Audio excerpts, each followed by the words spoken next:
السلام عليكم ورحمة الله تعالى وبركاته. تحياتي متابعين ديالنا، تحياتي لجميع المغاربة الأحرار داخل الوطن وخارجه.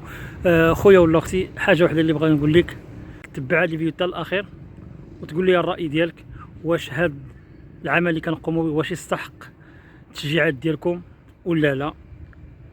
وشوفوا هذا العمل اللي كنقوموا به لأطفال حفظ القرآن في الجبولة اللي كيعانيوا من وقت البرد. إلا عجبك هذا العمل بارطاجيه وقول لنا الرأي ديالك، واش تستحق هذه الجمعية تستحق تزيد لقدام ولا لا.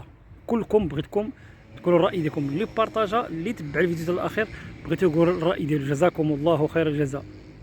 كل واحد بغيت يقول الرأي ديالو في التعليق، وكل واحد جزاكم الله خيرا، فالدل على خير كفاعله.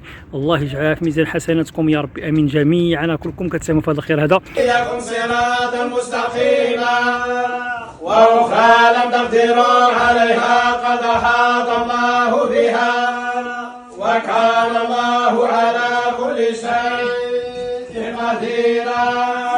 ولو قاتلكم الذين كفروا لولوا الأدبار ثم لا يجدون وليا ولا نصيرا. سنة الله التي قد خلت من قبل ولن تجد لسنة الله تبديلا. وهو الذي كف أيديهم عنكم وأيديكم عنهم ببطن مكة أنكركم عليهم وكان الله بما تعملون بصيرا.